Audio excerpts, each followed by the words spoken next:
Who actually gets to make the rules for powerful artificial intelligence? The people who build it or the government that buys it?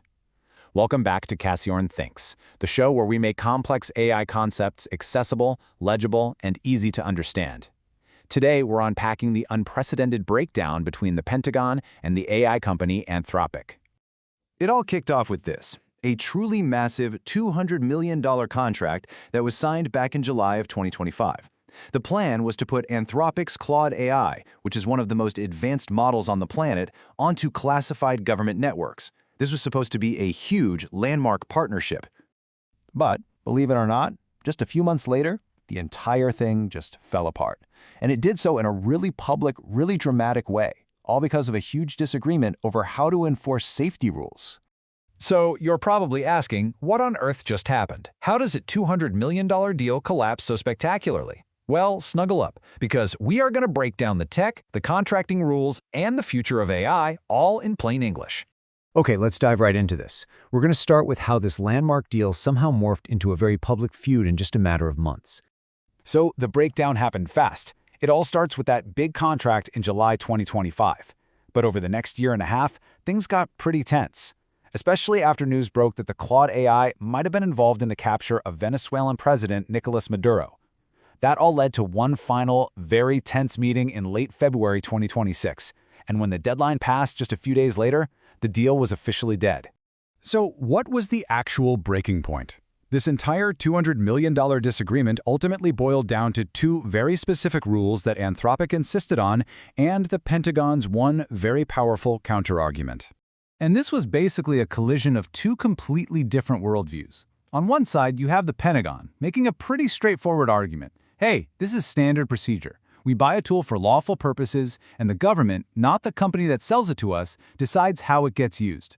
But Anthropic pushed back, saying AI isn't just another tool. They argued it's a fundamentally new kind of technology with unique risks that demand brand new rules, regardless of how things were done in the past.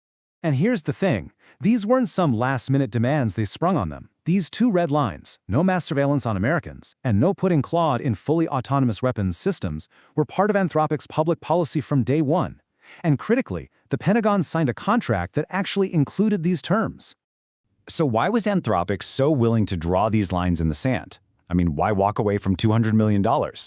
They argued it wasn't about politics or philosophy. It was about the technology's current, very real, and potentially very dangerous limitations. So the first big issue is something called AI hallucination. This is when an AI just makes stuff up, but it presents the made-up stuff as if it's a stone-cold fact. Imagine this. Your GPS confidently tells you there's a new shortcut, and you follow it only to realize it's led you straight into a lake. Now imagine that GPS isn't in your car, but it's controlling a weapons system. Yeah, that's a huge problem. And this quote from Anthropic's CEO, Dario Amodei, gets right to the heart of it. Their argument was purely technical.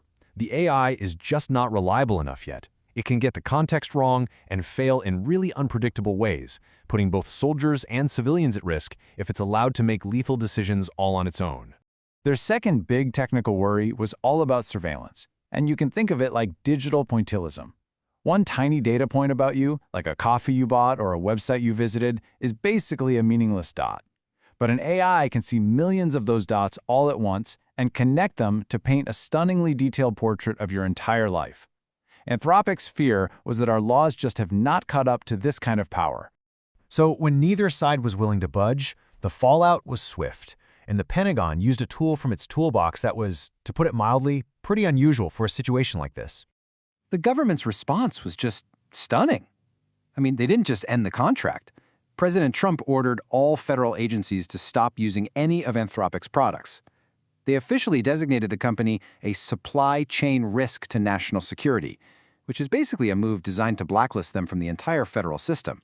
And, as you'd expect, Anthropic announced they would be challenging this in court.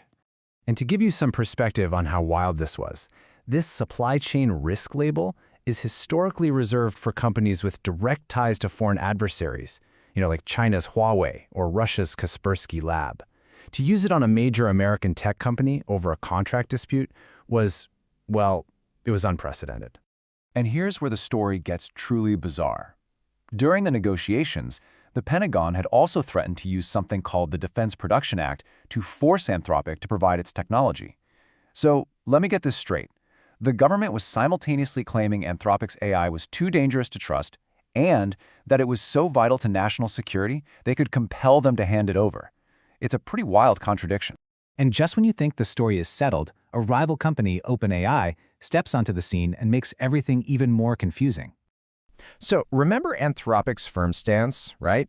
They said they tried to work with the Pentagon on everything except for those two specific rules. And for that, they got themselves blacklisted. Now listen to this. Literally hours after Anthropic was banned, OpenAI CEO Sam Altman announced that they had struck a deal with the Pentagon, with what sound like the exact same rules: prohibitions on mass surveillance and keeping a human in the loop for weapons. And this brings us to the core mystery. If OpenAI and Anthropic had basically the same red lines, why did one of them get a massive government contract and the other get labeled a national security threat? Well, it turns out the devil was in the details. It wasn't about the what, it was about the how. OpenAI made some key concessions. For example, their AI would be limited to cloud servers, not on so-called edge systems, which means not on devices out in the field like drones. They also offered to embed their own engineers directly with military units, acting more like a partner, not just a vendor. And frankly, their public tone was just much more collaborative. Okay, let's pull all of this together.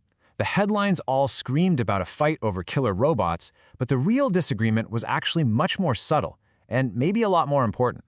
And here's the biggest takeaway from all of this. The government, the banned company, and the replacement company all agreed on the basic safety principles. The fight wasn't about killer robots or mass surveillance. The real fight was about control. Does the tech company get to enforce the rules, or does the military have the final say on how its tools are used?